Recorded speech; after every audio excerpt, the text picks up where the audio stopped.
All right, so on this episode of The House Lime, we have our first lady in the house. She is a filmmaker, a director, a screenwriter. Ladies and gentlemen, Teneille Newallo. Yeah. Hello. How are you good? I'm good. Happy New Year. Same to you. You know, I was always wondering, like, when do you actually stop saying Happy New Year? Yeah, that's always an awkward thing, right? Sure. Like you. Like, is it February or is it like the first time that you see somebody for the year, you're obliged to tell them? So if the first time I saw you in the year was like June. do I still tell you? Nah, that's way too late. Like, do I still tell you Happy New Year? Nah, I don't boy. know. I think it ends somewhere around the end of January. I By the time think you reach so. February, it's carnival time. Exactly. For people. So Yeah, you know, yeah. All I don't right. care about that anymore. Well, cool. Yeah. I mean, we're real happy to have you on the show as Thank you. as the first lady. You know. Appreciate it. So this is awesome. It's a first for Yeah. us. Instead of the house lime, they was calling us the Stones lime. Well, I fall in right there too. I was with boys, so it's appropriate. Yeah. All right, man. Well, cool. So let's kind of start off with you were on the news the other day. We saw you on local TV The with morning the brew. whole Sam Mendes thing. Maybe Mhm. kind of start with that. Like, what is the situation there? I know you have like a petition going. What is the main plan there? Well, so I woke up one morning and I saw that Sam Mendes had spoken about his Trinidadian grandfather in his speech at the Golden Globes. Yeah. And it's one of those things where you just kind of have to jump on your instincts and just go with it. And I had been in contact with his agents before, trying to sell a script to them, trying to sell an idea to them and whatnot. And they were very kind. But there wasn't that extra oomph to kind of maybe pull people here. And then when I saw he spoke about his Trinidadian heritage, I realized, oh gosh, the man still has ties to here. He still has heart connected to Trinidadian roots. So you were familiar with him before? Yeah, you were yeah, familiar yeah. with him before, I knew he right? had Trinidadian roots years now, you know, and I Yeah, was yeah. trying to, I even had a long conversation with one of his uncles on the phone one day. Right. You know, he rated him up and said he's a great guy and all these things. I'm talking about a long conversation, maybe close to an hour. Wow. We spoke, and I never met this man in my life, like, Yeah. you know, but me trying to get in contact with him in multiple different ways. But I saw that and I was like, you know what? It's just something clicked. I was still in my pajamas and I said, you know what? I'm going to start a petition to try and get him here Yeah. because I'm crazy like that. I just do crazy things on a whim and Yeah, I trust yeah, my yeah, yeah. instincts and I mean, trust your gut. You know? I like that you knew who he was, because you know, like, well, I mean, you're in the industry, right? But you know, in Trinidad we have this thing where we win gold for some sports. Oh, yeah. All of a sudden, and then everybody's all of a on sudden it. everybody's on the bandwagon. They didn't Yeah. even know who it was Yeah. from the start. But you know, you've been following him for a while. Oh, yeah. I love his work. And Right. then American Beauty, he actually won an Academy Award for that. He long was time ago, American and a Golden Beauty? Globe. Yeah, Oh, he directed right, that. okay. That was his debut as a director internationally. Wow. Yeah. So, I mean, he's a stage director and things like that before, too. But, he's very talented. I wouldn't want to work with anybody that's talented, right? Like, Yeah. I mean, I'm not going to discriminate. But Yeah. the fact that he has Trinidadian roots just kind of made sense to me to try and get... I mean, I've always been trying to get... celebrities with Trinidadian roots to work here. I've been talking to a couple others, you know, and there's always been that kind of, they really want to do it, but something is holding them back. And I feel, Like what? I feel as their agents.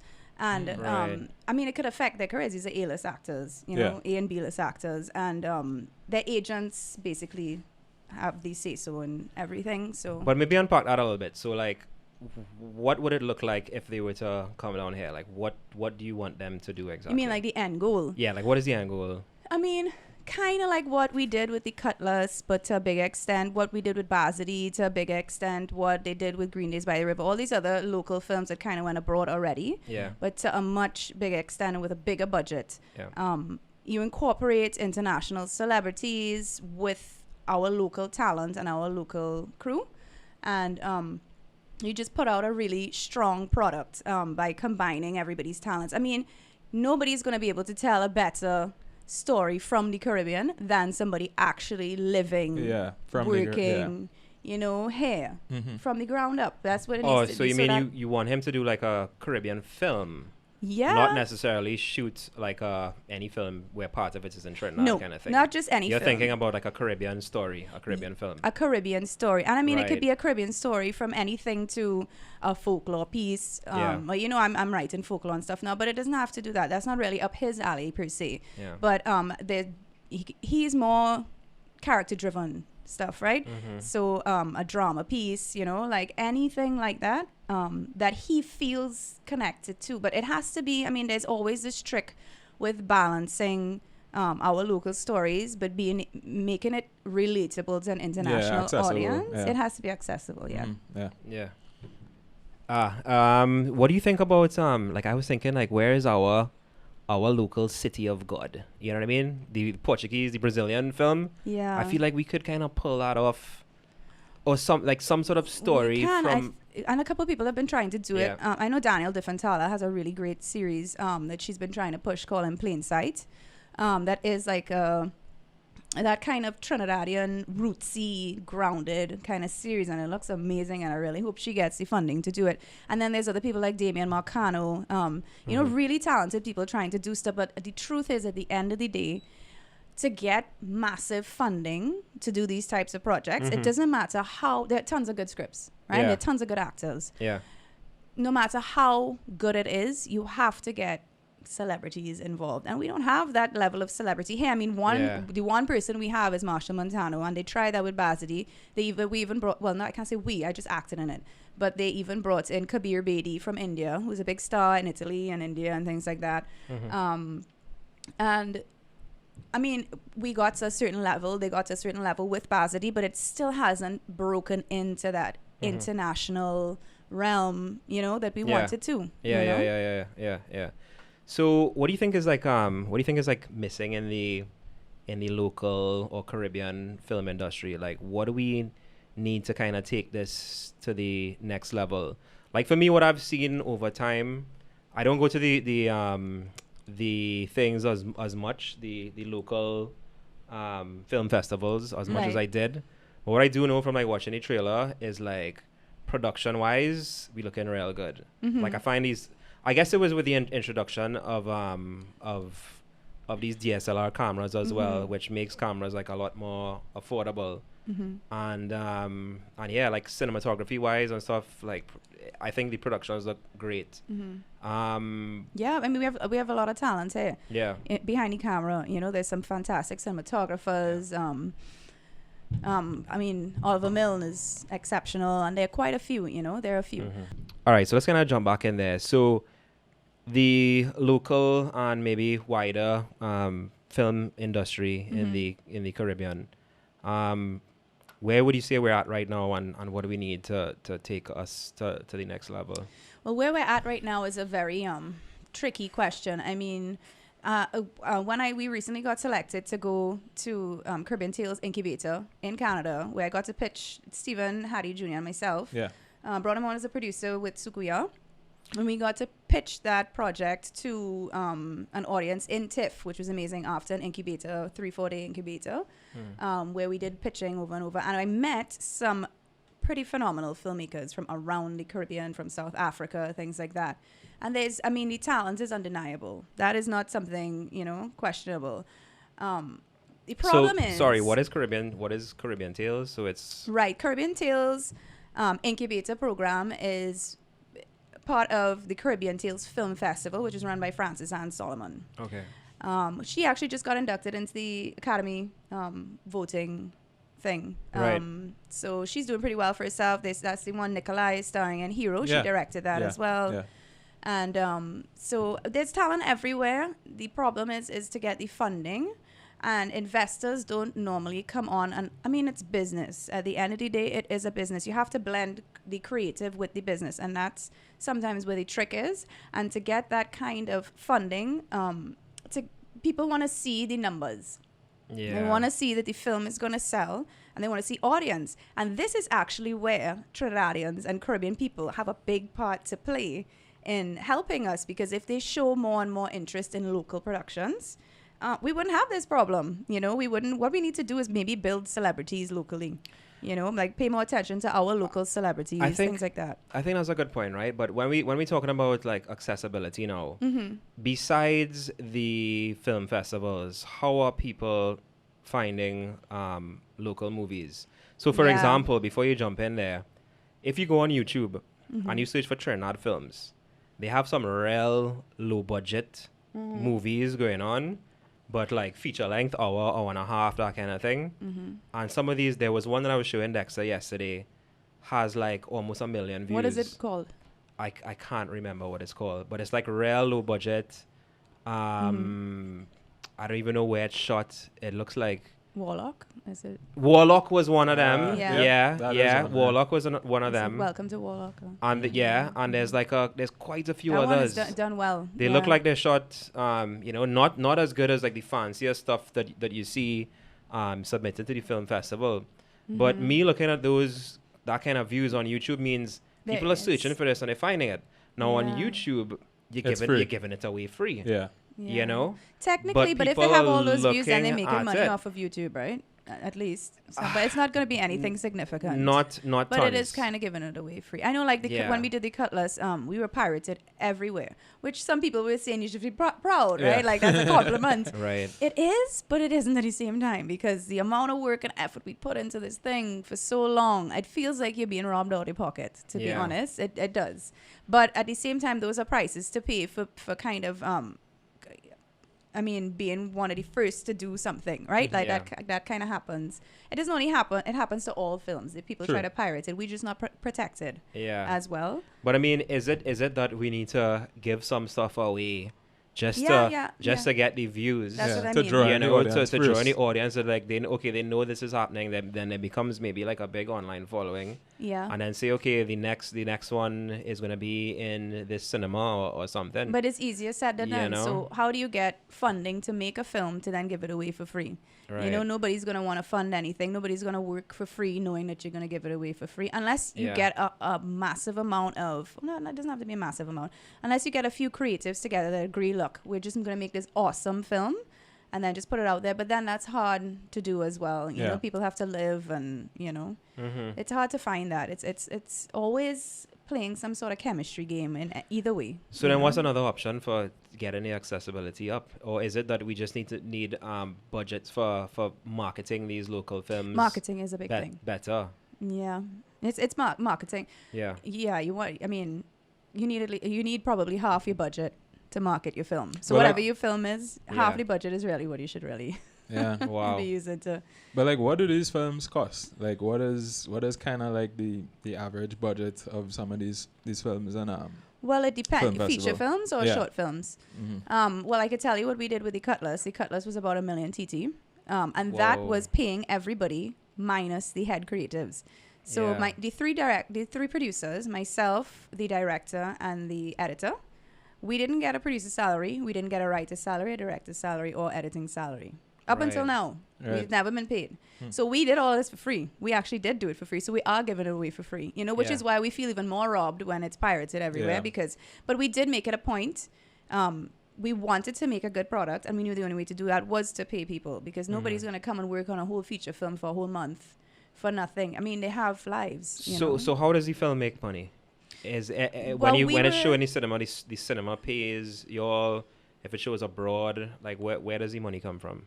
Okay, so it distribution, right? So we were lucky enough. We got distributors on board. So we have a distributor in North America, and then we have a separate distributor for the rest of the world. Nice. So right now we're available on multiple platforms in North America, like Amazon Prime and all these different things. Oh, really? That's super cool. So you can access the Cutlass all now. Right. Yeah, it's available on every pirate site as well, but don't go there. Don't go on the pirate site. Go and pay for it. It's not that expensive. Just go and buy the damn movie. So Amazon, so it's available on Amazon Prime. I wonder if it's available because Amazon Prime, Hulu, some of it Comcast, is restricted. Like some of it is blocked. There's like stuff that you could watch while away. Right. Depending on the region. Depending on the region. Yeah. So we'll have to check that out to see. But yeah. So okay.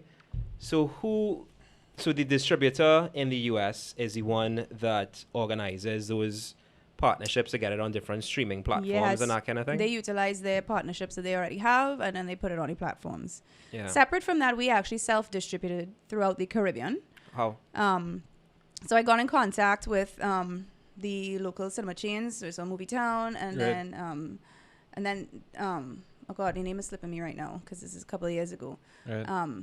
But anyway, down here and then throughout the islands, basically a one-to-one contact. All these people try to use connections if you can, just to get a hold of these people. But then they watch your movie and they decide if they want to put it in. And they all luckily decided they wanted to. Yeah. So we were able to have a theatrical release throughout the whole Caribbean, which was phenomenal. I think Varsity did something similar. Right. And so we made, that way we didn't have a middleman involved. So Right, we made direct money from those. But even still, when you do things like that, you still need a massive marketing budget because people are not going to watch something that they don't know is there. Exactly. So that $1 million that you mentioned earlier has nothing to do with marketing. That does not include a marketing budget. No. That's a production budget. Right. Production and post-production. What about Flow? Because Flow had some launch for when I was working in advertising. Flow had some launch, and I went to this launch event, and they were talking about these new TV shows that they'll be getting. They spoke about bringing back Westwood Park as well. And they also spoke about an option for like local filmmakers where there would be some service where you'd be able to sort of like stream on demand kind of thing. You know, so like you'll have like a passcode, I guess, and you could purchase a local film. You ever heard anything about that? Or Well, this is there anybody else trying to do that? I don't know about that because we were talking to Flo, and we were supposed to be on Flo years now, and and then they just ghosted us. They changed management or something. I'm calling out Flo. Listen, no, they ghosted us. We had physical meetings, not just and then it just disappeared. I don't know what happened. But TTT is showing the Cutlass now. Oh yeah, So, okay, that's super cool. Yeah, right. They also showed Mangroves and Filmco is doing a lot right now for local films. So they have these, they'll sign on local films and then they'll get them on TTT and then try to sell short films internationally, things like that. So they are starting to step in as a local distributor, which is phenomenal for what's going on. And that's Mariel Brown and Daniel DeFantala and Dion Buku. And I'm giving you all 2 thumbs up here. Picking you all up right now. That's cool, man. Filmco. Okay, well, let's try a little something here. So we recently got a switcher to our new listeners and whoever's watching. So we're now going to try and pull up a little video with the Cutlass trailer. Let's see if we can pull up. Trailers, you know. Which one are you going to show? Well, I have one of them here. Let's this is let's switch it there. Good. Yeah, this is the latest official. That's what a drone shot. Yeah, we use a lot of drone. How could you not know they were taking her? Kirk Waltz. Who's that guy? Shut the breakers I'll off. tell you after. Okay. His name is Kirk Waltz. Phenomenal actor. You want to be of any use? Help me pack the truck. That is absolutely unnecessary. I can assure you that the police is quite equipped to handle the situation. I know these people, I know how they feel. Like these shots This look situation really is good. dangerous. You know? I want my money. And something I'm very proud of, you know? Hello? The actors Napa were said, so good if there's too. any sign of I'm police seeing familiar faces. Yeah. Deal is yeah. off and they'll kill me.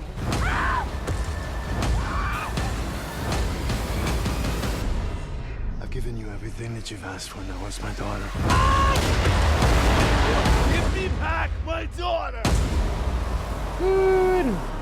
I really like the Make me want to watch it. I want to sound watch is that. I read like the sound is punching. is super good. So who did the sound for that? I forget his name, but somebody in Miami. But it's sounding like Hollywood blockbuster kind of the kind of sound thing. mix was done in Miami. Yeah, pretty dread. Yeah, that's super cool, man. So so with the local getting them showed locally. So TTT is trying to help out there and show local content in a bigger way. Yes. Flow, yeah. hopefully, I don't know. But this is through Filmco. Filmco is kind of pushing it too, but TTT, I have to give them a thumbs up too for actually being receptive and Right. Yeah.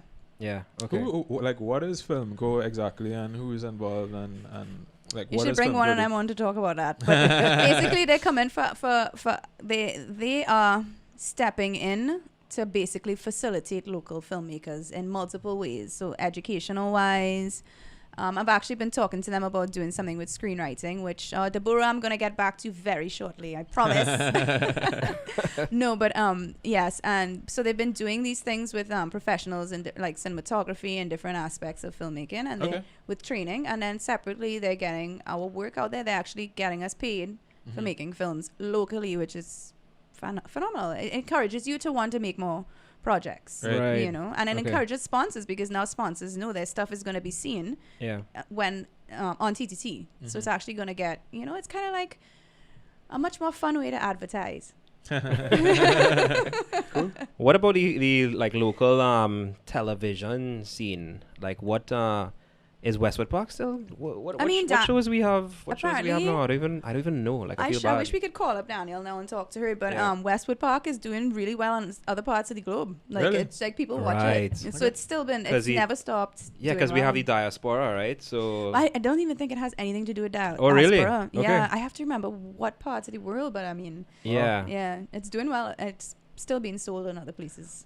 Yeah. Well, the same launch thing I went to for Flo, they were talking about bringing back the show, and I think she was gonna do some new episodes or like a couple new seasons or Who's something. that? Sorry. Don't quote me on that. But Westwood Park. Oh, new episodes of Westwood Park. She Yeah. started doing this new thing called the same thing I was talking to you about, in plain sight.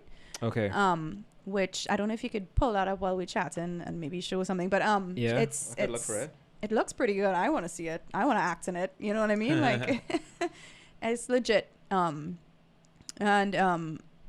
mean, big up to her and big up to all the other filmmakers doing, you know, Yeah, yeah. what they're doing. So what am I looking for? In plain sight. In plain sight trailer. Seeing all sorts of other things that might not be it. Maybe it's not What's on her YouTube. name? Danielle Defantala. Oh, for Danielle, right? Yeah. Sorry, Danielle. So In Plain Sight it's a TV series. It's a TV series, and they shot the pilot, and they're trying to get the funding to do the rest of it, which is Right, what most okay. people do. You know, you shoot your Oh. pilot, and then you try to get. I have a couple Joe thing coming here. Let's check that out. Technology, boy. All right, guys, we are back. Just stepping away from the music for just a little bit. Because, love his voice. You guys know that, I mean, I feel very passionately about local production, and I think there's not enough. But I don't know what's it's going been on there to happening, his face. And the people that are involved in There we local go. production, most, if not all, of us do it as a real labor of This video is like 9 minutes. Yeah. Not money working? is Ah, simply there's Daniel. because There's something Mervyn bubbling Figueroa. in the local production, a new television series that both are working Oh, hard. look at that called ATN in the background there. Plain Oh, wow, yeah. Sight. Let's just, That was a nice before we painting. get into Yeah. it, take a look at a little tease.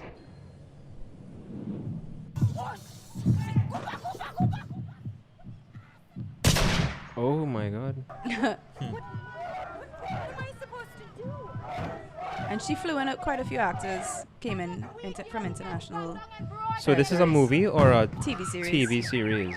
And you'll see some familiar Val Mickey from Bazity as well. The body's over here, obviously.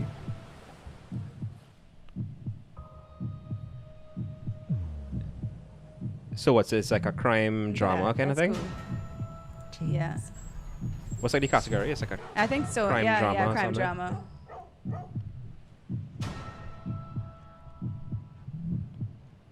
It looks good. These things Oh, take Chris time. Smith, we love you. Minister. Hey, look, Nikolai. we boy. I will let Nikolai.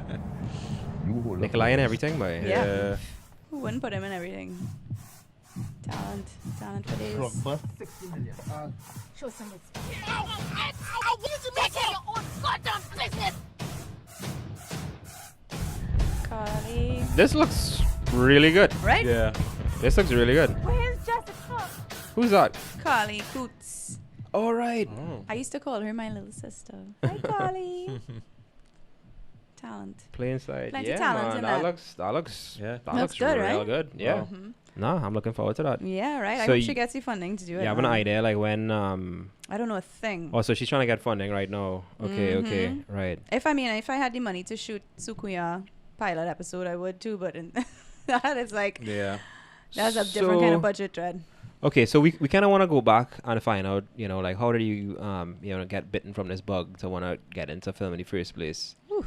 So take us back a little bit now. I'll give you the story. You want to hear the story? You want to Yeah, hear stories? Let's hear the story. When did it start? When I was a child, Yeah. my brother used to have a video store, and I used to go in. VHS. He used to run. Yeah, he's quite a bit older than me, right? Okay. 16 years older than me. So I used to go in and I used to put on multiple TVs at the same time and watch a whole bunch of movies. I used to love Jerry Lewis. One of my favorite movies was Cinderfella. I don't know if anybody out there knows that movie, but I used to watch it over and over. There's and a it was just movie called so- Cinderfella. Yes, and he played. I thought I came up with Cinderfella. Cinderfella. No. Because like if I'm at home like washing dishes and doing chores and stuff, like my wife would be like, "What are you up to?" Like I just home like Cinderfella. Well, he came up with it first. Wow. Okay. So there's a whole He's movie. so Right. funny. I love Jerry Lewis. Yeah. Yeah. And that kind of sparked I've always been interested in human behavior. That's the Right. simplest way to put it. I always was curious about what made people think tick and why, right? Yeah. And then as I got older, The Lion King came out.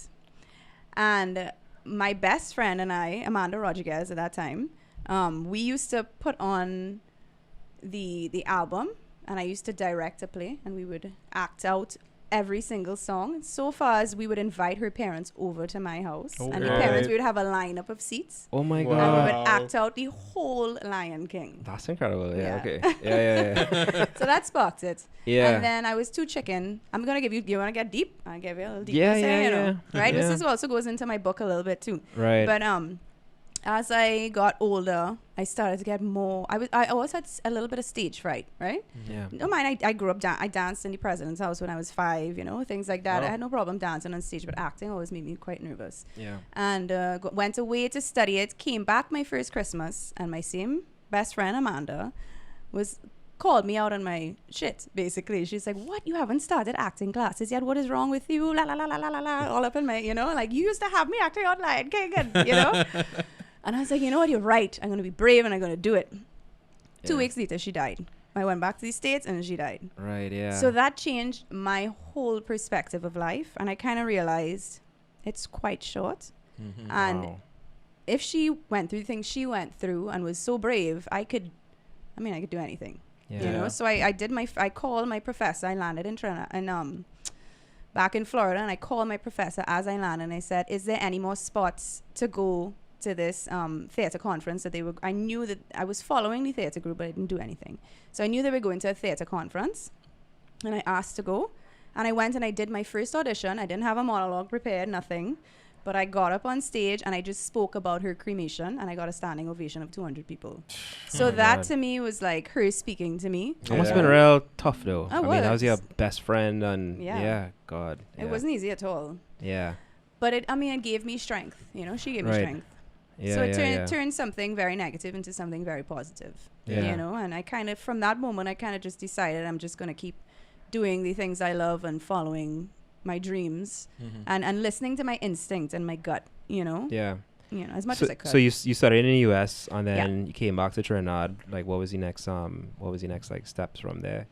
I mean, ever since then you've been pushing, grinding, trying to. I mean, it's funny because I got a Bachelor of Fine Arts in stage performance. Right. I came back, I did one play with Raymond Chukong, God rest his soul.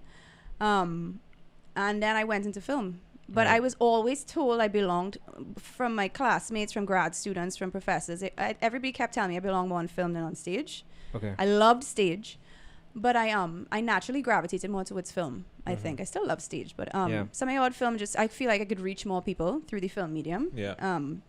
So I think and then I just started focusing on film and TV, and I haven't done a place in a long time. And what's like your favorite aspect of it? Because you seem to be like multi-skilled in that you can write, so you're doing writing scripts and producing and directing and acting. I mean, Well, if you think about what do you want to is there an area you want to focus on or? Well, they all those different fields boil down to one thing, and it's communication for Right. me, and communicating big ideas creatively. Yeah. And it's just different mediums to do the same thing is how I see it. Even music as well, which is Yeah. what we like. I may jam with Dexter all the time Yeah. on the side, you know. All of those things are the same. To me, Right. I love acting was my first love. Music is my soul, is what I Yeah. always like to say. Of course. But I also really love writing because creating a story from the ground up is something I only discovered writing The Cutlass, Yeah. which was based off of another friend, you know. I heard her story and I was like, this absolutely needs to be told. I have to tell this story right now. But I can't, so let me wait until she's ready. And I kind of did. And then when she gave me the okay, I was like, people need to know how brave this woman was, you know. And that's kind of what drives me Yeah. to tell stories. Is For other people who don't know, I mean, you don't have to necessarily call names, but for people who don't know, what sort of happened there? She was kidnapped or something, or Yeah, she was Right. kidnapped. yeah, Kidnapped and held in the forest for 4 days. it's crazy. Yeah, I mean, Trinidad, we kind of went through like a phase there where Yeah, there it were a lot was of it it was happens it all over was the place, real yeah. hot for a while. It was kind of ridiculous. Yeah. I mean, Um, I remember getting a call about her kidnapping too. It felt like Amanda all over again, you know? Yeah, Like it was pretty crazy. It was like a replay of that and it's like, oh my gosh. you yeah, know? that's kind of crazy. And like two people who Yeah. like so close to you as well to kind of go Mhm. through these incidents, Yeah. you know. But they're the brave ones, you know? I mean, Yeah, I couldn't imagine, you I know? hear you. Which I try to, which is probably why I create these things. I try to imagine what they went through. To feel, I you know, it's that empathy thing that all Yeah, artists exactly. have. Like you want to feel what other people are feeling. You want to experience their experiences, which is why I like acting. So what sort Yeah. of what sort of stories you want to tell? Anything that I gravitate to, but right now I feel I always had a connection to folklore. I was always obsessed with vampires and sukuyas, as you can Right. tell. Yeah. My dad used to tell me these folklore stories as a kid growing up on the way to Mearu, you know, like in the So he knew a dark, lot of yeah. those. Oh, He knew God, a lot of yeah. those stories. My father's a brilliant Because writer. I didn't get that from my parents at all. We just kind of learned a little bit in probably like primary school Yeah, I got that from grandparents. from but not parents. grandparents. Yeah, Okay, my okay. father passed Yeah. that on. I still pass it on to my daughter. I'm actually Yeah. writing a book for her now, like a kid folklore book. You know, I can't You're wait to writing put it out. for just her. Well, it's not. No, I'm gonna put it out. I'm gonna Okay. sell it, but it's inspired by her. Let me say, because she Yeah. loves. She reminds me of me. She wants to hear all these dark, scary. Mommy, tell me about a Dwen. Tell me about. So she knows about Dwen and all these things already, but is then terrified to go to sleep. My aunt used to try and scare us about like the boogeyman. You know, like if you don't behave yourself, the boogeyman will come for you. You know. So we always thinking the boogeyman was under the bed or the boogeyman was in the cupboard or some Oh, kind of God. thing. So I was terrified. I definitely every didn't night. want to hear that kind of stuff. Yeah, I used to sleep with my parents every night and I used to check the windows to see if they left it open. Did you invite any unwanted people into the house? You know, vampires, like all these stupid questions I used to have. Obsessed, wanted Yeah. to know, but still terrified, you know? Yeah. Nah, that's kind of crazy, boy. I don't know. What kind of films you into, Dexter? I don't even think Dexter watches movies. I like. What was the a last lot time of- you went to the cinema? Probably I'm thinking I saw Black Panther in the cinema, Right. Okay. but I feel that there was something after that as well. yeah. Oh, Joker, actually. Oh, you've seen the Joker. Joker Okay. was the last one. Yeah. Right. Okay. That okay. was bad, eh? Yeah. I haven't seen it as yet, but just from the reviews on like It's just really people good. posting about it, it was like amazing. It's you know. especially for an actor, it's so amazing to see that role fulfilled so perfectly. Yeah. Like it was just so good. And to me, I know a lot of people were disappointed. They expected, I think, more action or something. You can't go into Yeah. that expecting action. So if you haven't seen it yet, it's a character driven. It's driven by the character Joker. Right. But I mean, he did phenomenal work. Yeah. Yeah. It's like I would dream like for a role like that. You know, somebody give me a role like that now. Yeah. Or I try write it for myself and then Yeah. know. My dad was a real movie man. And when I say movie man, I mean, he just used to love to look at movies and he was more into like sci-fi and that kind of thing. And at some, like, our earlier part in my life, I was actually thinking of getting into film. We got like sometime in 2000 or maybe a little before that, we got like a compact computer, which had like a little a little webcam on it, and me and my brother Aw. used to sit in front of the webcam and do like little sketches and little fun little things, you know. And it was something I always kind of wanted to get to. In fact, I worked at Synergy TV for a little bit. Were you there when I was hosting those shows? No, I don't remember. think so. No, because I don't remember you. T-Zone was like around when? T-Zone. Yeah. Oh God, maybe 15 years ago. But I was like editing and video production and that kind of thing. But I kind of digs out because I figured, boy, I don't see myself making any kind of money anytime soon, you know. It's hard. And then I was learning a lot at the time of the, you know, how to edit and how to shoot and that kind of thing from YouTube. Because they had guys like or they had channels like Indie Mogul and Film Riot and a few others. And that's kind of like how I learned social media marketing. Oh, wow. From yeah. watching those YouTube videos, and they would be on Facebook and they would be on Twitter, and how they would push their content on YouTube. And so I kind of learned social media just kind of from following them. I mean, I was always like a techie and early adopter as well. And then that is kind of how I got sidetracked, because a buddy of mine had a website development company. And I was telling them about all this like social media marketing and whatever. And that's kind of how my career kind of took a turn, and I got into digital marketing. So I was handling all these social media marketing. Yeah. He was doing website development. Dexter kind of got pulled in as well. And then my career just kind of went down the digital marketing path. Isn't it funny how you know? how you The life ran. kind of meanders. Yeah, life tells you where to go. Yeah. If you listen, you end up where you're supposed to be. But if you don't listen, let's segue into the books. But I always had a thing for video and like telling stories and that kind of thing. Well, I could tell. Look at this. Yeah, well, that's kind of how we reach there. That's how you reach it. Because I mean, the thing is like, Let me interview you now. because for us it's like you know, we don't have to make money right now because we already are supported by our What are you doing? our day jobs. So we could dive all into like a passion project and not have to let it take off not on have its to own. worry Not about have to push it. about See the where it bills too goes. much. Yeah. But then at the same time, like I look at some of the people that I worked with that were in Synergy back in the day. Some of them not too far away from where they was, but some of them are doing really good. Yeah. Dory Productions, I think. He was like an editor when I was there. And the man is now shooting amazing music videos for Marshall in Africa and all over the world. Yeah. And he's doing really good. That's amazing. And you know, I kinda look back now and think, well, you know, if I stuck to it No, I still 10 not making years any money. later, because you didn't get into the music videos Oh, the and tech that side. kind of thing. I did a few music videos. You did, okay, like shooting. But no. I'm not a tech person. Right, That's okay. not my forte. Yeah, I'm on the other storytelling side, you know? Yeah. Like the writing and the acting and the emotional side of storytelling. Is a better way to put it, I guess. right. Yeah, no, because I remember Ryan Khan as well in the early days. He used to say he would never shoot a commercial. Yeah, now that's all he does. He would right? never shoot a commercial. He would never. Yeah. I'm not sure if he was for or against Hey, the music Ryan, we're bad videos. talking, yeah. But then, you know, years later, the man doing things and doing making good. money because Yeah. I mean, at some point you had to pay the bills, right? Yeah, I mean, So yeah, you gotta do what you gotta do. And I Yeah. mean, at the same time, you can't really look down. I mean, doing commercials, you still kind of getting to be creative. Definitely. To an Yeah. extent, Yeah. you know, Yeah, you're still yeah. getting to do it.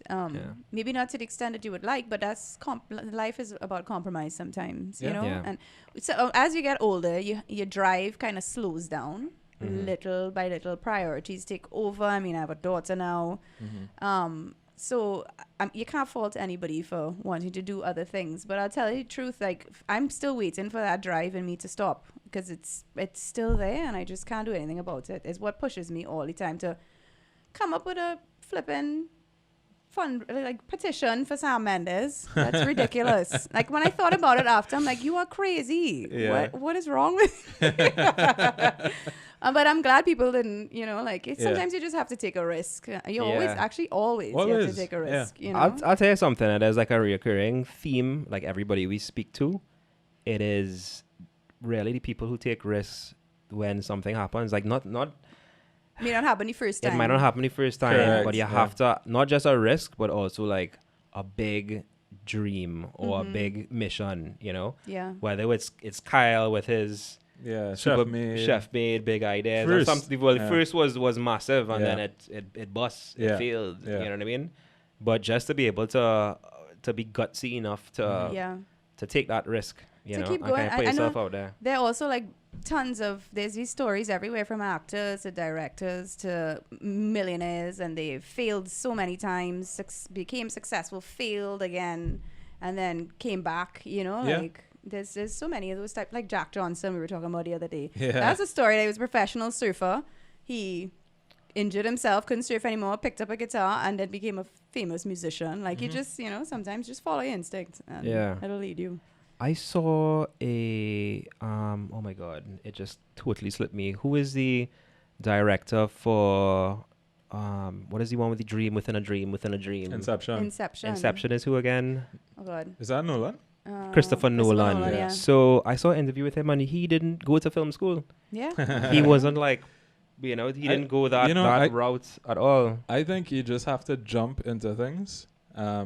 And yeah, you know, you can't wait for the perfect moment. And for when you know how exactly to do what you want to do. Yeah. If you really feel to do something, jump in, and then you're actually going to naturally attract things that are going to help you along Yeah. the way too, you know? I agree. And then school is just to help you, right? If you could learn in the school of life, that's just as valuable. People tend to put too much praise on school. I mean, yes, it's there to speed up your learning, right? So you're going I into think a so, place to learn yeah. exactly what you need to learn from the right people to tell you. And then there's the networking as well, because you're meeting Networking. other people who are into that. But I'll tell you know? what, I learned the most actually while I was going to school. I learned so much going and being an extra on set in Right. big, massive productions in the States. Like At school. while I was in school, I was also being an extra on set, you know, and that Right, okay. taught me so much just being on set, you know, and watching these other people work, watching Sean Austin work, like these big, massive actors. Like when I was young and coming up, you Yeah. know, like it taught me a lot, you know, it taught me a lot. Now, UE has a film program as well, not so? And UTT. And UTT has one as well? Well, UTT yeah? has an acting program. I don't know if they have a film program. They have acting. Right, okay. Yeah. I don't know what the experience is there, but you definitely wouldn't have the opportunity to go on these like super big sets like what you did when you were in the... No. Where you in the US? In Florida. Yeah, in Florida. But I mean, I would love to. I tried to incorporate that into the Cutlass as well. You know, I like. I mean, for me, it's a big thing to bring on interns and actors. But I mean, people here don't want to do things for free all the time. They don't understand. Like I Yeah. did a lot of shit for free Yeah. to learn, but it's like it's basically. You can't look at it like you're doing it for free and not getting paid. You have to look at it like you have free education. Exactly, yeah. It's Yeah. free education that you're getting to, you know, Yeah. learn. But in the film industry, isn't there something called like a runner or something where basically you're on set That was on TV. or TV and Yeah. you're just making coffee for people and thing, but eventually you kind of like work your way up. Well, like you're the unpaid PAs, for a while the and then... PAs and stuff. I always try to like when Yeah. I'm doing a budget, I try to put in like positions for like interns to come in and help, you know, like things like that, underneath people so they could learn from them, things like that, and pay them a stipend, like something low or whatever. I have so many budgets ready to shoot films like that, you know, ready to go, but Yeah. funding again. you Yeah, know, yeah, which yeah. again brings it back to getting the celebrities on board to get the funding, because as soon as somebody sees Winston Duke and a thing, they're gonna be like, here's $1 million. Right. Because I know I'm gonna get my money back and Right. make some, you know, Yeah. like, so that's really the thing because it's trying to get money from investors that are business people. And the way things, I'm not saying everybody did this in the past, so don't shoot me. But the way a lot of filmmakers ran things in the past was it's just creative and let me be creative. But it's not. The only way to be successful is to blend the creativity with the business. You know, Yeah. because it is a business to the people giving you the money. Yeah. You know, they don't care about you and your creative ideas. Yeah, Exactly. I was actually talking to Dexter about that yesterday. That you know, you look at kind of Hollywood now, and it feels like they're very they're very risk averse.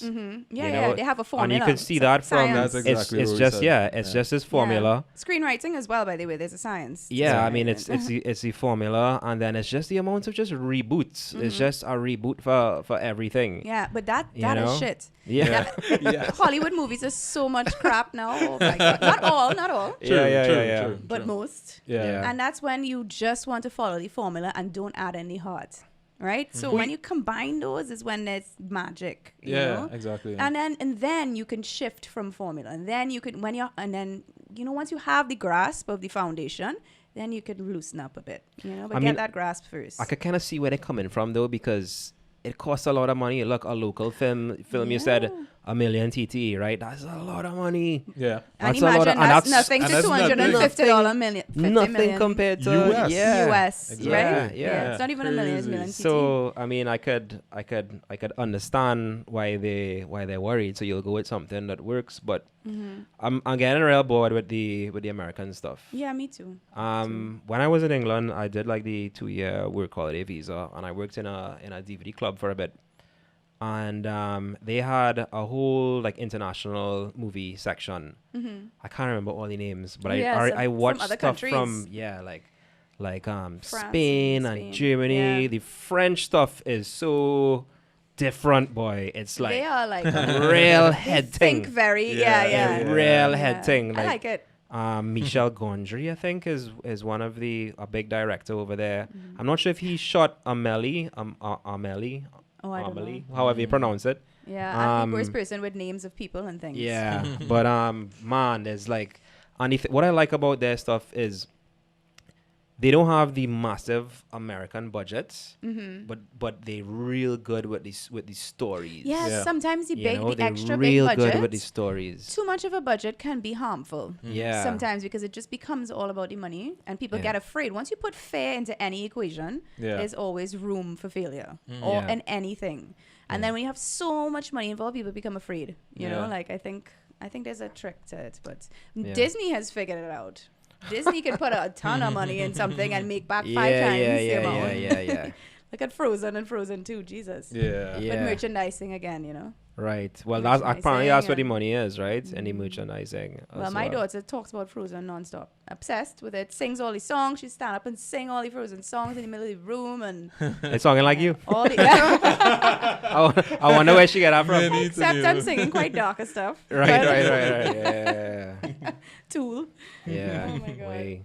So somebody who's like somebody who kind of wants to get into maybe make films in Trinidad, and maybe they don't have access to university and that kind of thing. Like, what could be a possible path for them? Yeah, man. I mean, I get people that write me all the time, actually. Oh, really? Yeah. Yeah. The first thing, and they always ask advice, and the first thing I always say is, if you can see yourself doing anything else, then do that other thing. And other people will be like, how Wow. could you tell people that? Yeah, that's advice. But it's a filter, right? Yeah.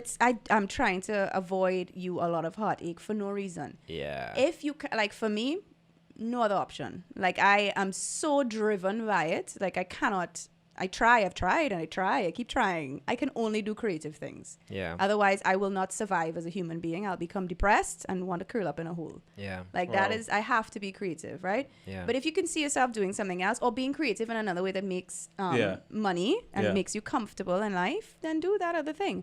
If you can't, then offer yourself up as much to any and everybody to learn where you can, with keeping your boundaries. You know, you have to keep true to yourself. Yeah. Always keep true to yourself, but don't be afraid to learn.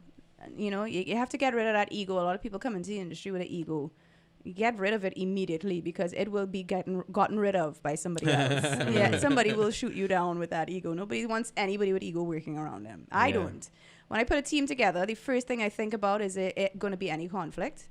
And as soon as I see anything like that, I'm the first person to run away. I run far away from that kind of thing. I'm not interested in it at all.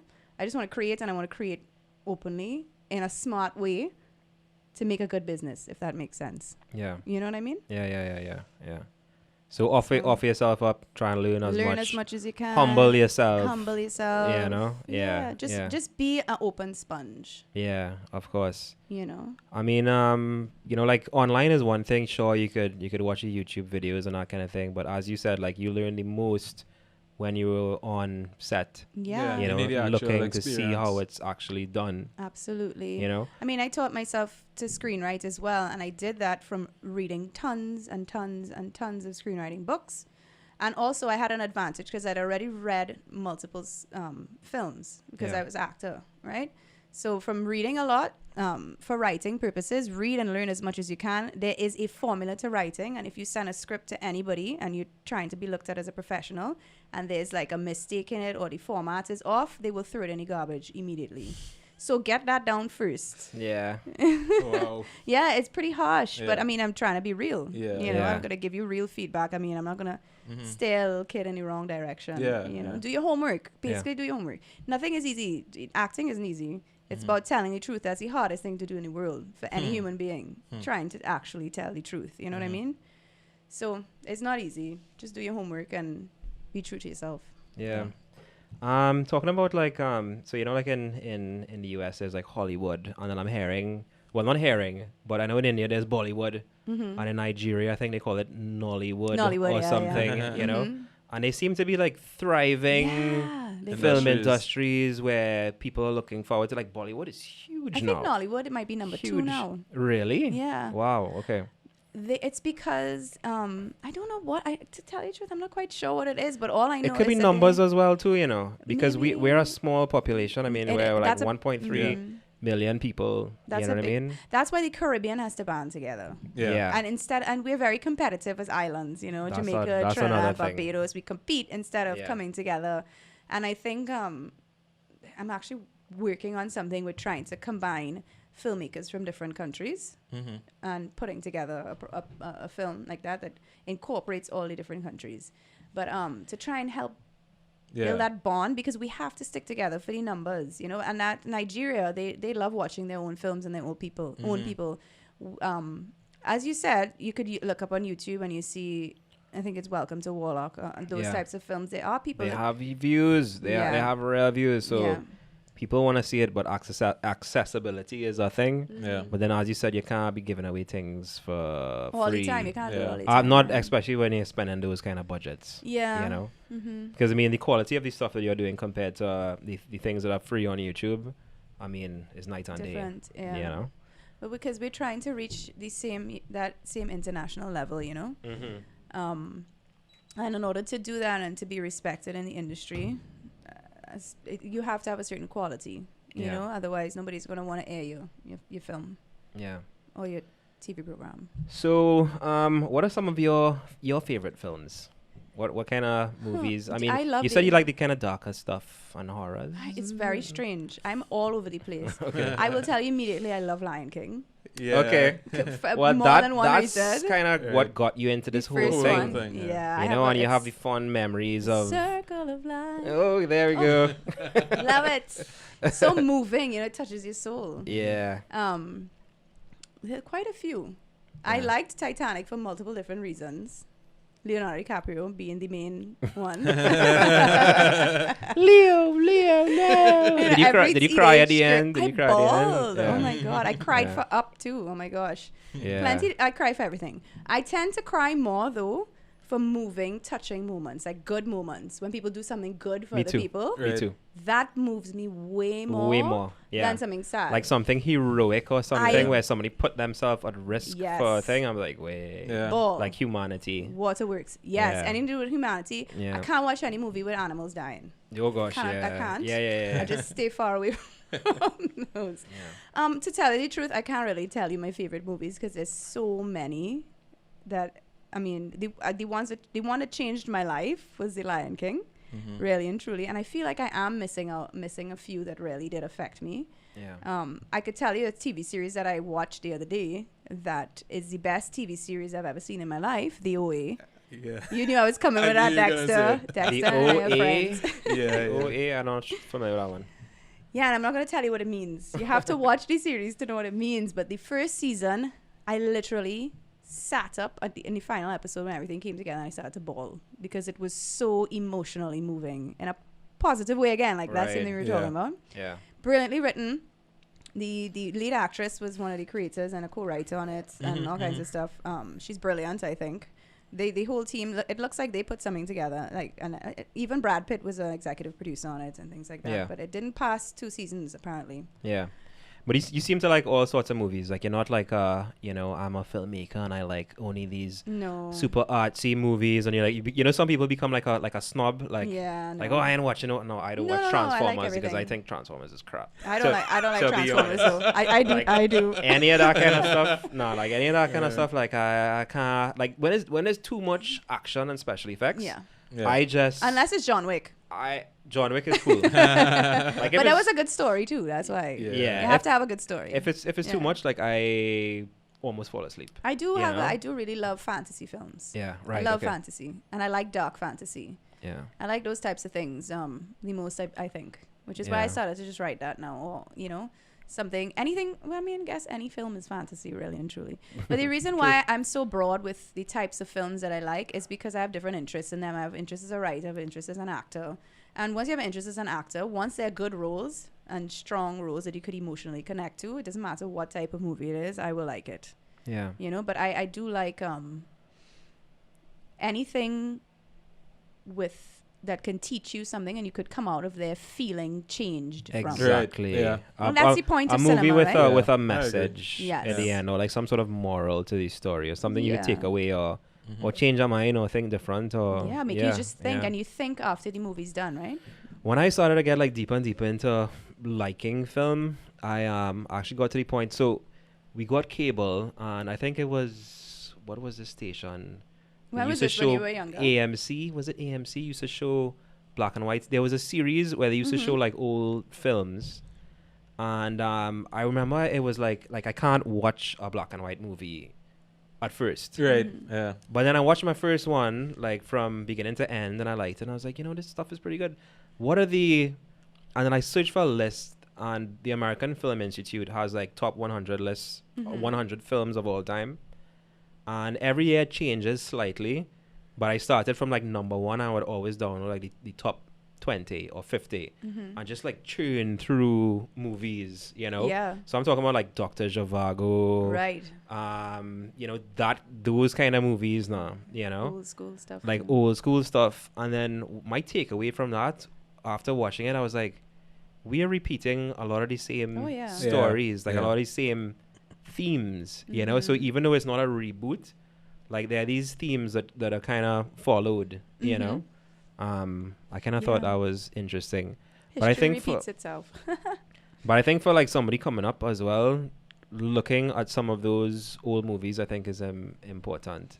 Or having like a favorite director. What do you say? You know, it depends on what aspect of filmmaking you want to be in. Yeah. But I'm not a big on saying that. I've always felt like, for instance, there's many things I felt like I discovered, and then somebody will be like, oh yeah, that's just like in so-and-so. Oh, do you know this spiritual leader said the same thing the other day, and I'll be like, oh great. Sometimes I feel it's better for you to discover things on your own. Right. Rather than, because it feels more authentic and you have more of an opportunity to be real, because a lot of times when we find something we like, we try to be like that other thing. Yeah.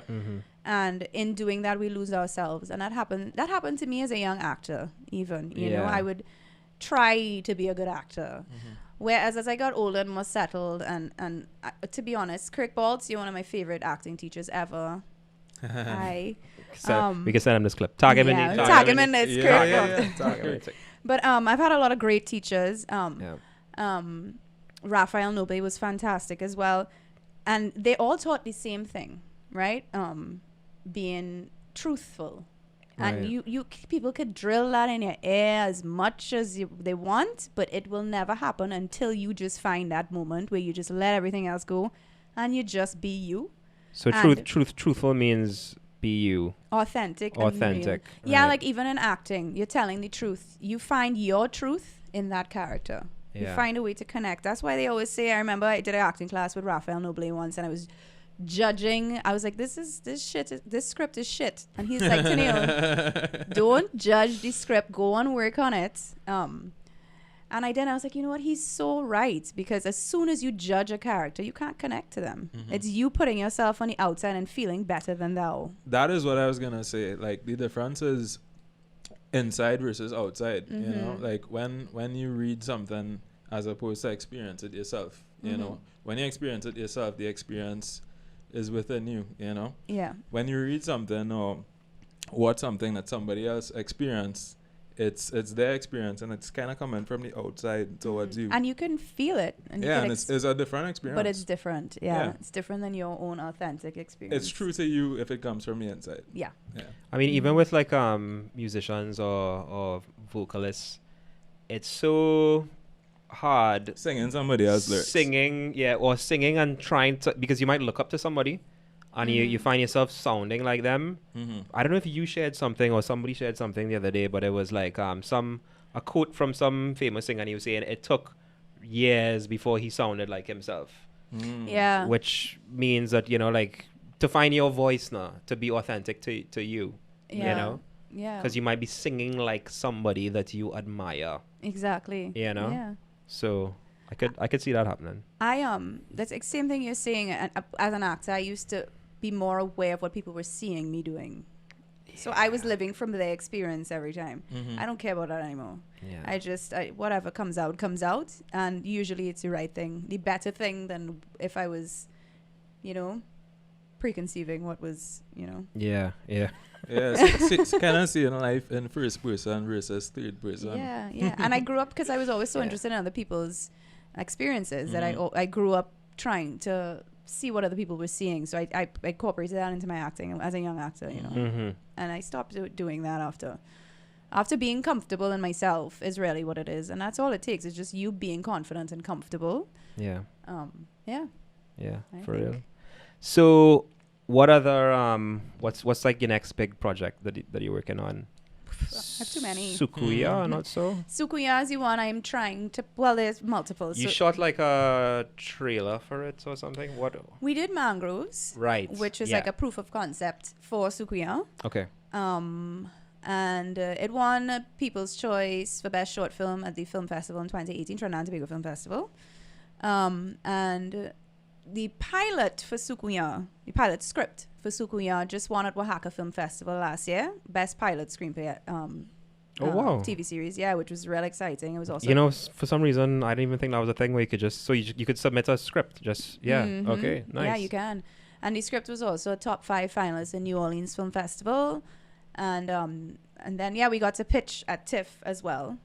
Toronto Film Festival, which is one of the biggest film festivals in the world, which was fantastic last year.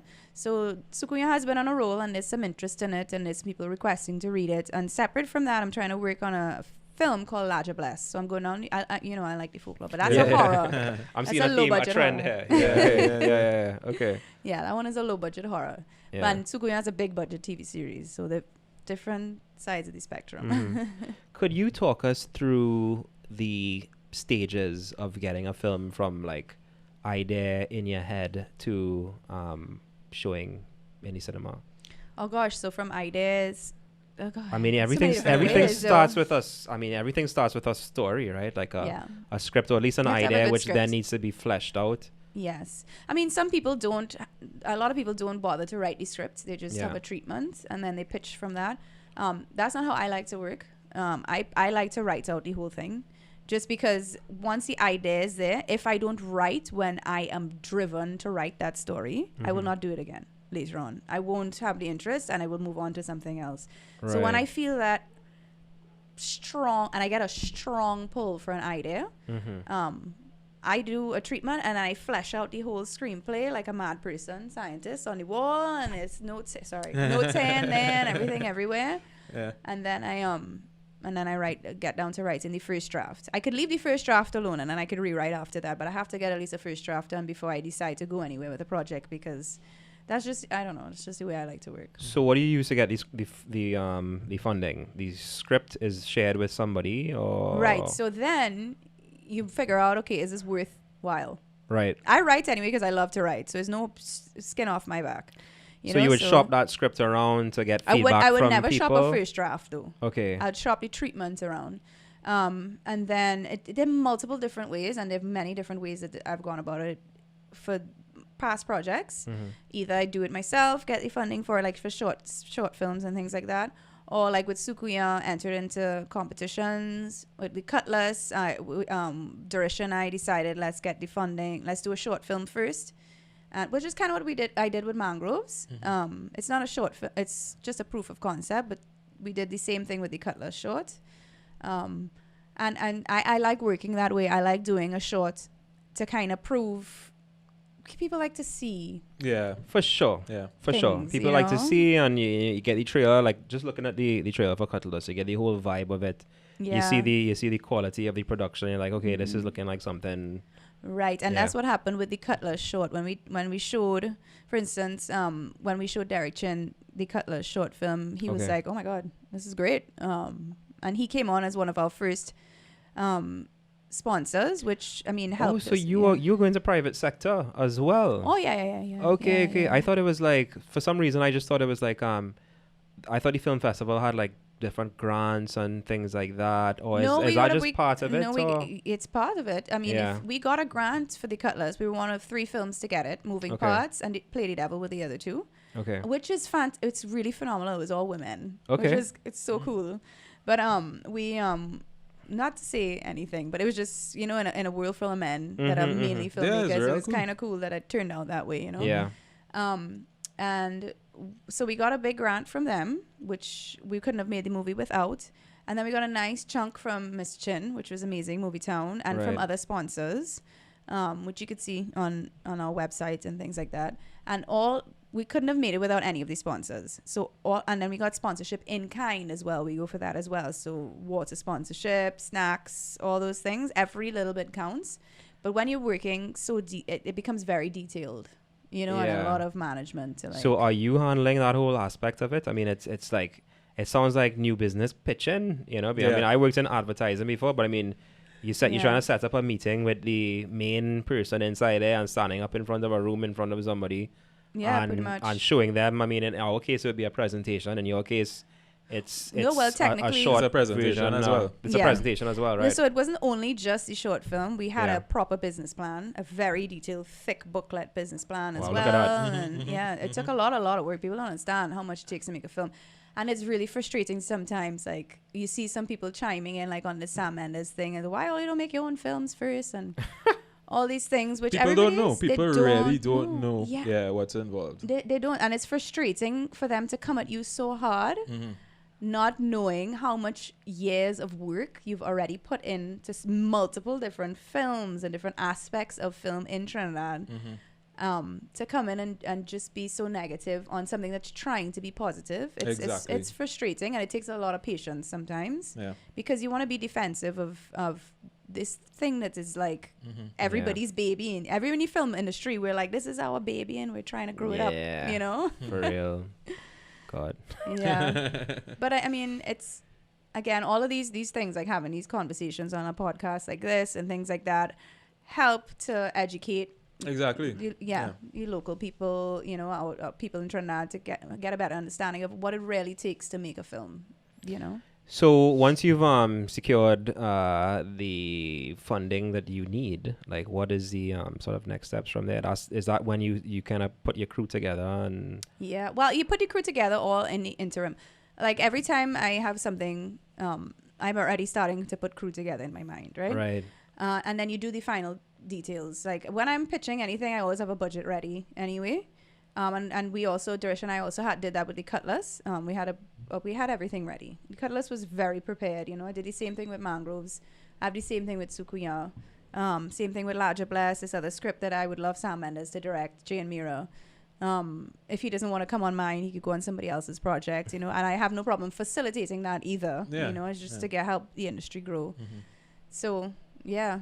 I forgot what you asked. No, I was just kind of like pushing through like the various steps, Yeah. I it's a didn't lot. I did not realize that funding was such a mission. in my head, I just figured, oh well, you know, they have different grants, or whatever. The grant would cover the whole thing, but really, that's just piece of it. That's just piece of it. Piece of it. Of it, and then you need to shop around to private sector and get people involved and all that. I mean, yeah, and you have to have your creative shit together and your business shit together. Everything needs to be together, you know. Yeah. No, it's a lot. So something like the Cutlass, how long did it take to shoot? We shot it in a month. In 1 month. 18 days, actually. Less than a month, to be specific. It was very tight, very stressful. I didn't go on set once. I was doing all the production from... What do you mean? I couldn't. I went on set like twice or something. Out of the 18... After working... Isn't that nuts? Yeah. I wrote the thing and I was working on it for so many years. And I got to go on set like twice or something. It's because I was handling all the production stuff at home. Wow. Like all the budgeting stuff and making sure everybody's spending the right in every department and making sure the money is coming in where it's supposed to come in from so we could pay the crew and those types of things, production stuff. You know, I got stuck with the boring stuff. But these are the things that people don't know and don't realize, you know, like how much it takes and who does what. And so, it's a lot. It's a lot of work. I think the next piece in the puzzle is because is that accessibility. I don't know who's gonna do it, but we need like a Caribbean version of Netflix or something, you know. People are doing it. Yeah. I can't say who, but people are doing it. Yeah. I mean, kind of like the Spotify model. I think it needs to be, you know, where so you can submit your films, and of course, I guess it would have to be like of a certain quality or whatever. They would have to decide.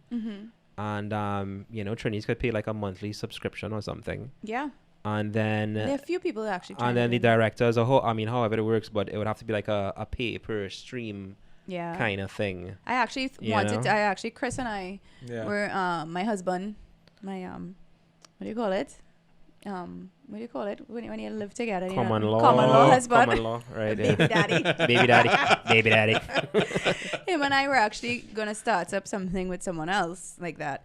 And then got to talking with a few people, and I realized multiple people were trying to do the same thing. So we were like, "Whoop, let's just pull out of that one." When it comes to streaming, when it comes to streaming and streaming video, like the bandwidth you need is a lot. Yeah. So I think it's going to be quite costly unless you could like piggyback on some existing platform that you could license, and that probably exists. If not, Dexter could bill it. He's the developer in the room, you know. Well, he's who we were going to. Yeah. That's who we were trying to pull itself. Just what you said is the key thing, I think, is the infrastructure, you know. Yeah. Like having a platform to stream video. That's crazy stuff. Yeah. It is. And we had all of that organized. Yeah. But I think like a lot of people have Netflix accounts in Trinidad, well throughout the Caribbean really. So it would be easier for them to make it more accessible though. Like if you could pay with your Digicel credit or something. I'm saying Digicel because Digicel is regional, right? So like if you could pay with your phone credit or something, or it deducts money from your phone credit or something like that. I find Netflix should just have a Caribbean section on it, and I don't know why. Yeah. I don't think there are enough Caribbean films for them to do it, but who cares? Just put 10 films. Just have a Caribbean section, you know. It'll do they really need? I mean, do they need to have? Many. I mean, you were able to get onto Amazon Prime, so we're at Comcast. Why Hulu, not Netflix? Like, how is Netflix more difficult than getting on? I don't think we really attacked that too much yet. Yeah. Our distributor's really handling that right now. I wonder who we need to talk to, boy. Who we need to petition. Because think about it. Because I know a lot of people trying to get the whole VPN thing, which I tried, doesn't work that well because there's a lot of non-English stuff on Netflix. Yeah. And I've actually gotten to the point where I've watched I think I've watched most of the English stuff. Yeah. You know? Yeah. So I'm now going on the channel and watching the Spanish things and whatever. Before I would just turn it off like, oh God. You know, because sometimes I want to be on my phone and fiddling and not paying attention too much. If it's a foreign film, like I don't like the dub stuff. I hate dub it. I would rather read the subtitles. Me too. But then you need to pay attention. Yeah. You need to. I don't like either. To tell you the truth, I'm real lazy like that. I feel because I write all the time, I don't want to read for the rest of the time. Yeah. Like I read and write so much already. That I get lazy now but there's so many good foreign films, you know. Yeah. But I just can't, in my old age, I just have less time. I have a child, I have a daughter. Like the time is limited now, so I just when I want to watch TV now, I just want to relax, and I just don't want to have to overthink unless it's in English. Yeah. I have different types of shows that I like, you know. So That's there's real the, laziness. there's though. the Breaking Bad type stuff where Yeah. you need to watch every episode and you need to see what's happening. Yeah. And like Game of Thrones is difficult as well because you have like 5 million characters, Yeah. you know.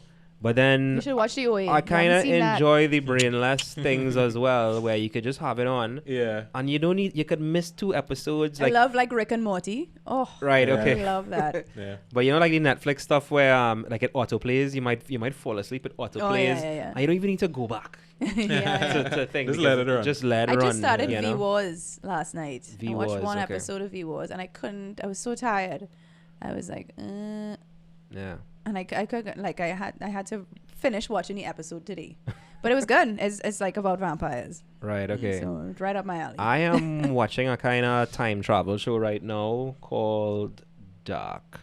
It's Oh. German. oh yeah, I saw that. It's Yeah. German. It's pretty Yeah. crazy. I have that on my list to watch. of yeah. things to watch. Yeah. The script is sorry, is like pretty crazy.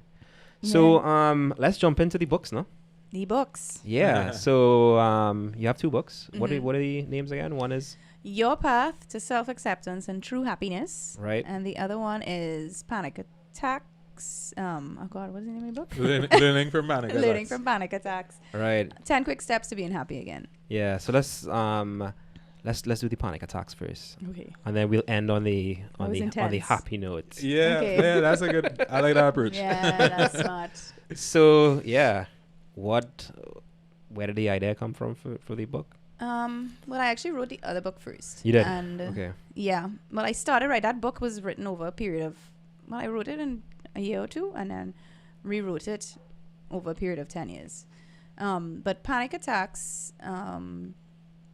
I didn't know I had anxiety until a few years, like about how long ago? Maybe 10 years ago now. On the 10-year anniversary of my, so 7 years ago, because this will be 17 years this month, Yeah. of my same friend I spoke about earlier, Amanda. Yeah. When she died, the night before I went out and I had a bottle and a half of red wine and smoked a whole bunch of cigarettes, and I didn't get much sleep, and then I went and shot a commercial on the Coast Guard base, right? Mm-hmm. I was drinking coffee all day, so just all my senses were overstimulated. Yeah. And it was- Alcohol, coffee, and nicotine. Right. That's like stimulants. Exactly. Yeah. And it was the 10-year anniversary. Right. So it was already a kind of, it Yeah, was there's a touchy- big day, touchy 10. time. Yeah. Yeah. It's Yeah. for some reason that feels like, oh my God, a whole decade has passed. Yeah. And we went for lunch, and I started to feel tingling in my body, and I was like, oh God, I just need to eat. So I ate a burger, and I drank a Coke real quick. I haven't drunk Coke since, by the way.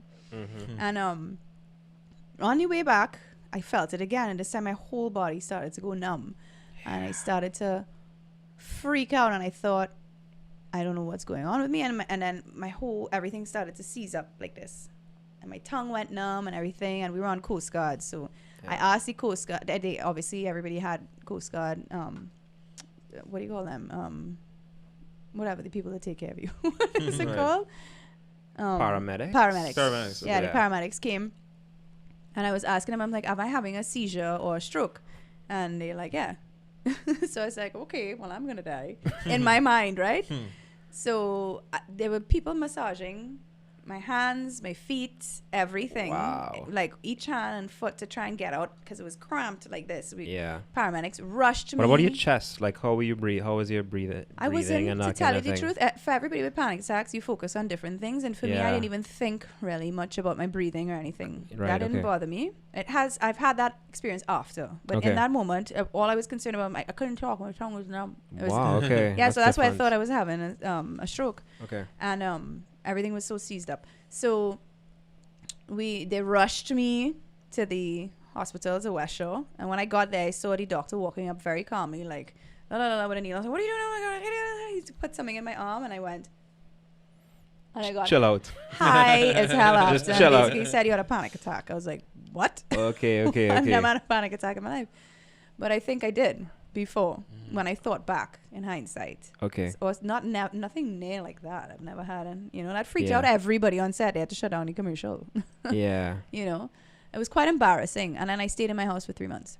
But anyway, so Wow. throughout the years after that, I learned quite a bit about health, nutrition, sleep, exercise, all these different things, meditation, and how it affects you individually. And so I said, if I knew all these things before, I would have been able to get past my panic attacks a lot quicker. So I would share it with other people Yeah. so that they can get past or deal with their own panic attacks. In a So much more you've aligned way. you've dealt with yours. No, because I'm familiar with them as well. I've had maybe 4 or 5 panic attacks, but I get like a real chest one, Right. and You feel like you're having a heart attack? yeah. So like I real shortness of breath, Mm-hmm. and just like my head. I don't know how to Gets explain this thing lightheaded. You though. get lightheaded. Maybe a little lightheaded, and I just feel like my chest like voodoo, voodoo. Mhm. Like my heartbeat is like pounding. Yeah, that happens You to know, me too. and it's almost Yeah. like I don't know, this feeling of impending doom. Yeah, you're gonna die. You know, like You I'm gonna absolutely feel die. dark and yeah. You know, There's a darkness. so I kind of went Yeah. through that a few times, but after like reading up about it, I realized that okay, this thing is really kind of all in your head. You know, Mm-hmm. so I managed to kind of talk myself down now, like when I feel it coming on, Mm-hmm. because I would feel the same thing like what you said, like anxiety. I'll be feeling anxiety. Usually for me, it's like I was liming too late the night before and Same kinda drinking thing. and whatever, Yeah. whatever. The next day, like it's not just a hangover. It's like Mhm. hangover plus anxiety. Yeah, so the thing is, everybody tells you it's all in your head, but I don't fully agree with that. Because like I was telling my GP, I kept going to my GP and I'm telling him that I feel like this has something to do with my digestion, and he wasn't believing me. And I kept telling him over and over and over until eventually I just stopped going and I did my own research, and I kind of realized after implementing what I was researching that it has a lot to do with diet, sleep, exercise. I started to supplement myself with minerals and vitamins that I felt like my body was depleted with. I don't know. Yeah. No. You're right, Anna, because I'm sure I've read something that there's like good bacteria or like something with Yes. like gut It's all in your bacteria. gut. Yeah. And yeah. Yeah, and I have the studies are now saying that your real brain is in your gut, Okay. basically. And there's a thing that Chris likes to say it too, but there's a thing where you are living the life of the bacteria in your stomach. Basically, the bacteria controls your life.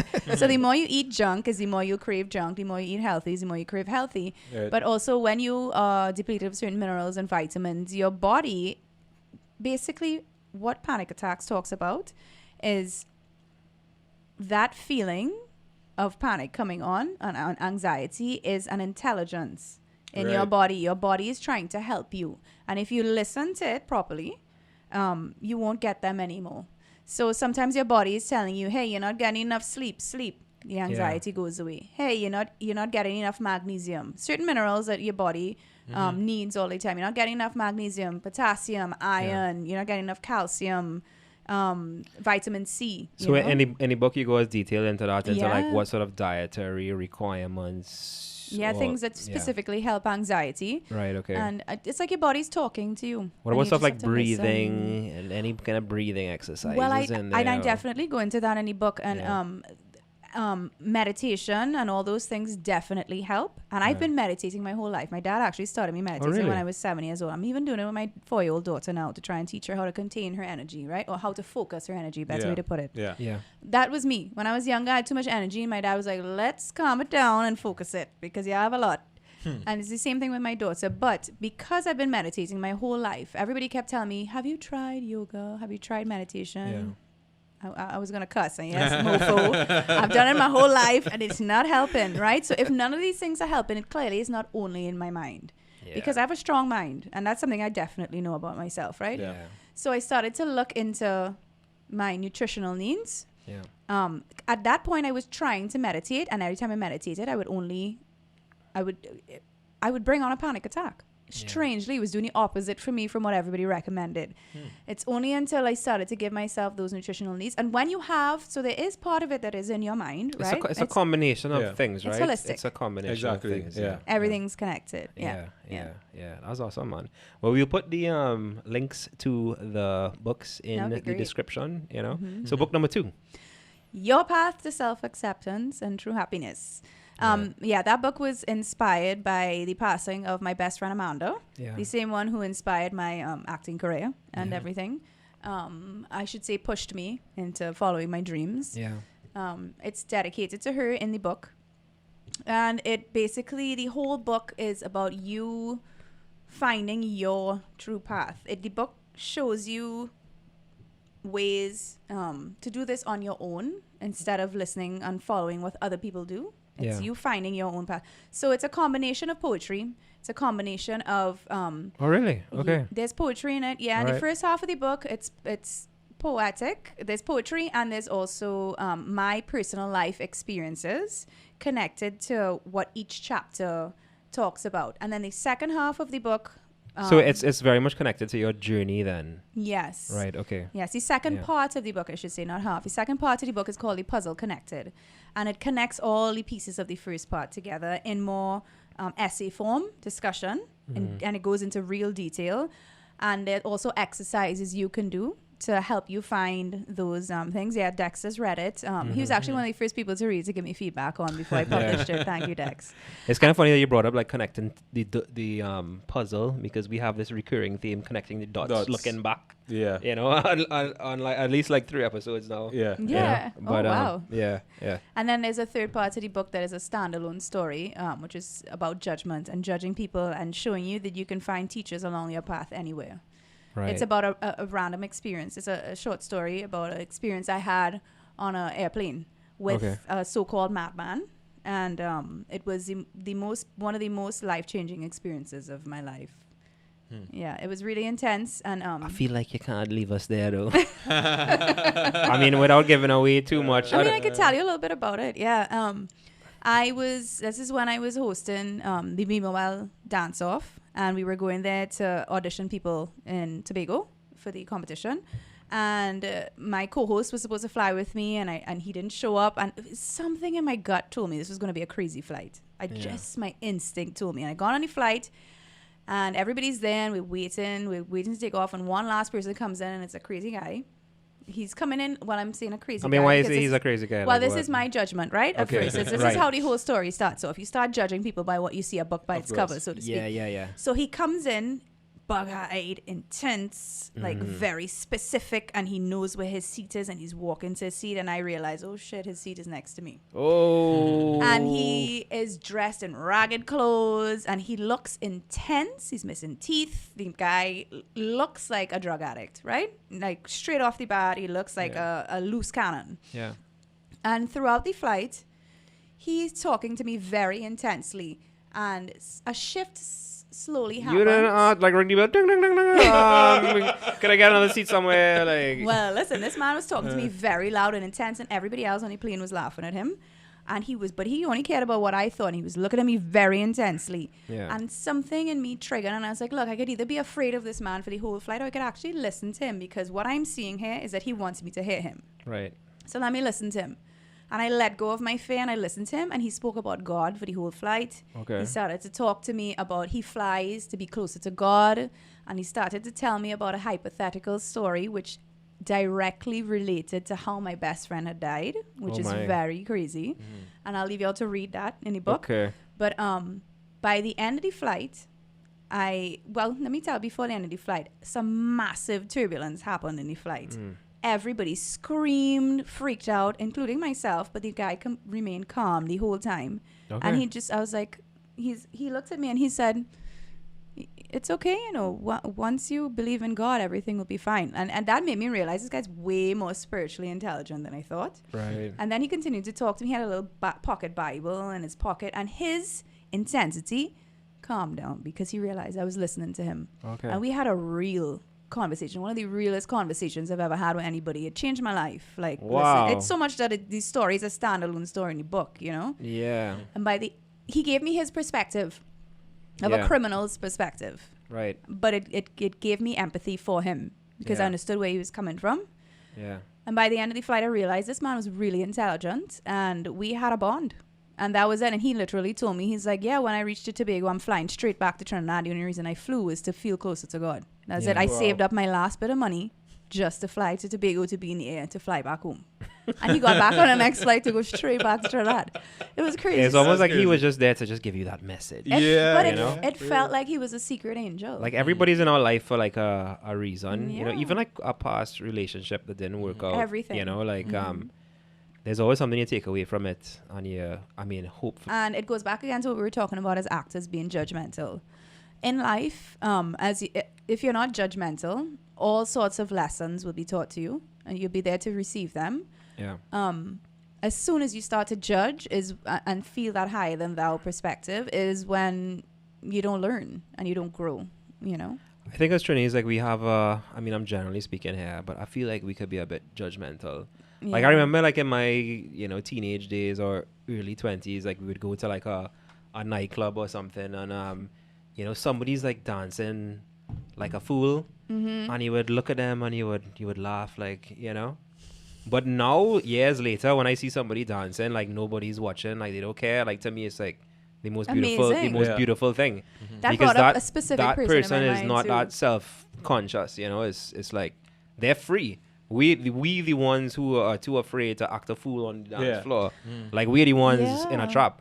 Yeah. You know what I mean? I've actually had a lot of old friends come to me in my later years and say, Teneille, I'm going to be honest with you. When you said you wanted to be an actor when we were teenagers, I thought you were crazy.